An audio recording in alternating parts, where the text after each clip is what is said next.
So another term for the knowledge and skills used during the evaluation phase is your informed clinical opinion, your clinical judgment. Same thing, informed clinical opinion is from the federal law for EI, and clinical judgment is what we normally talk about in assessment.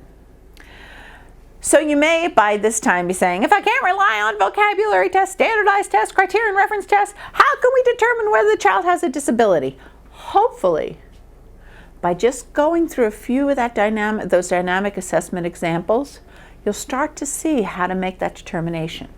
You can't do it just by spending $370 or $1,000. So I want you to relax, take a breath, travel in your mind to a beautiful part of the world, and come back. So let's evaluate the data. So we've gathered a lot of information, the critical questions. We've given some of the subtests of some of the standardized tests that we normally do. We've done dynamic assessment through non-word repetition tasks, novel learning, fast mapping, learning new words. We've looked at the child and done some assessment of his background and how he compares to other kids from his background. How do we do that? We might get to know the communities that we serve. That's one thing I do. I walk around the communities where I'm doing evaluations. If I'm doing an evaluation, I haven't ever been there, I'll drive around the community, I'll get out, I'll walk around. I want to hear the languages and dialects that are going on. Many evaluators do evaluations in the same communities all the time.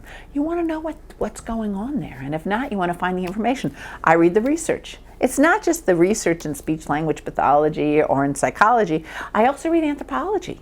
Anthropology really informs a lot of what we're doing, especially linguistic anthropology. So once we gather the data, then we have to determine whether there's a disorder. What's the child's strengths and weaknesses?